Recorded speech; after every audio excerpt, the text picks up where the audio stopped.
अब की बार खेसरिया से मुकाबला होखे वाला बा पावर स्टार पवन सिंह के। हाँ भाई साहब, अब देखो खेसारी लाल समझते रहन कि हम अपना आप के बहुत बड़ा नवाब आदमी बानी। अब देखो यही वजह से ई जाए जौन कलेजा 2 बाटे उ 15 दिन पहले ही से पोस्टर आउट कइल बा, लेकिन आज तक अभी एगो टीजर आ सॉन्ग ना आई। ई देखो इनकर कहाना में ई बा कि पावर स्टार पवन सिंह के जब गाना आई ना तो हम अपन गाना छोड़म, काहे से कि इनकर गाना से हमारा टक्कर करावे के बा। अरे भाई साहब, टक्कर के तो दूर बात बा भाई, तू इनकर एगो मतलब एगो आवाज के भी काबू लायक नहीं का भाई साहब। जैसे पवन सिंह गा दी हो ना वैसे गावे खातिर ना सात पूत भी और जन्म ले ली ना ओकरा बाद भी मतलब कि तू वैसे गा ना सकेला पवन सिंह जैसा, कैसे कि तो बात सब कुछ जान रहा बाटे।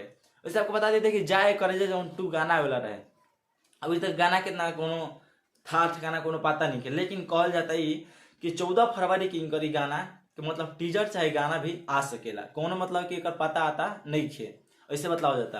लेकिन आपको बता दी 14 फरवरी के पावर स्टार पवन सिंह के भी गाना आ रहा बा, जौना के नाम बाटे टिकुलिया ए राजा, जौन की आए वाला बा आप लोगों के बीच में बतेले निकाले वीडियो में। तो देखो खेसारी लाल का नाम ही बाटे कि हम पवन सिंह से मतलब मुकाबला करम अब की बार, और फिर से ये मुकाबला में हम पवन सिंह से आगे निकल जाए। लेकिन भाई साहब तो जना के बतला दी, आज से पहले कभी भी वो चाहे भक्ति सॉन्ग हो को, चाहे कोनो भी सॉन्ग हो को, चाहे लोकगीत हो को, चाहे सैड सॉन्ग हो को, चाहे कोनो भी सॉन्ग हो को, लेकिन जब जब भी अगर पवन सिंह के साथ अगर खेसारी लाल यादव के गाना आइल बा उ 1% भी आगे नहीं बढ़ पाई। भले ही खेसारी लाल यादव के गाना एक दिन पहले काहे ना रिलीज होगा, एक दिन बाद भी पवन सिंह के गाना आइल मतलब मार्केट में दबा के रख दिल बाटे। अब देखा भाई साहब 2023 में ना 1-2 गाना से ना बल्कि अनगिनतों गाना से मतलब 100 मिलियन क्रॉस के लिए बड़ा पावर स्टार पवन सिंह है। खेसारी लाल अरे भाई साहब जीरो, कुछ नहीं खे। ये वजह से ताश इस बार तो इनका नाम भी छट चुकल बाटे। लोग बोले अरे भाई साहब एग्रीमेंट अभी इस पर है, एग्रीमेंट पैसा बहुत ज्यादा लोग से लिया है और अभी तक दिया नहीं।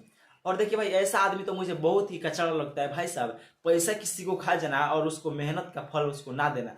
भाई साहब आपसे मेहनत का कोई पसीना से आपको पैसा देता है और आप उसका पैसा लेकर के खा जाइए और आप उसको गाना ना दीजिए, उसको ऊपर कैसा बीतता हुआ। आप तो बहुत बड़े स्टार है, आप तो कैसे भी खा लीजिए जी लीजिएगा, लेकिन जो आपको मतलब पैसा दिए वो बेचारा कहीं से इन्वेस्ट करके कहीं से मतलब जरूरत मतलब किसी से मांग करके दिया हुआ, लेकिन आप उसके तो फीलिंग को समझते नहीं है। आपको तो अपने पैसा से मतलब है, कहीं भी भीख की तरह मांग लेना, चंदा पसार के हाथ मांग लेना है कि मुझे दे दो 500 ना चाहिए क्या 6000 का लिए दे दो, एक क्या में सब काम हो जाओ। अरे भाई साहब अब स्टेज पर मौसी बोलत रहन वैसे हमारा खैर एक से कोनो मतलब नहीं है, लेकिन उम्मीद ई बाटे भाई साहब कि आप लोग इतना प्यार the power star Pawan Singh के कि जब भी और खेसारी लाल यादव के पवन सिंह के साथ गाना आवे तो गाना ऐसा छिटा जाओ कि मार्केट में कहीं दिखाई भी ना दो, इतना प्यार दी पवन सिंह के। बाकी वीडियो को ज्यादा से ज्यादा शेयर कीजिए, लाइक कीजिए, कमेंट कीजिए और चैनल पर पहली बार तो चैनल को सब्सक्राइब करके बेल आइकन को प्रेस कर लीजिए।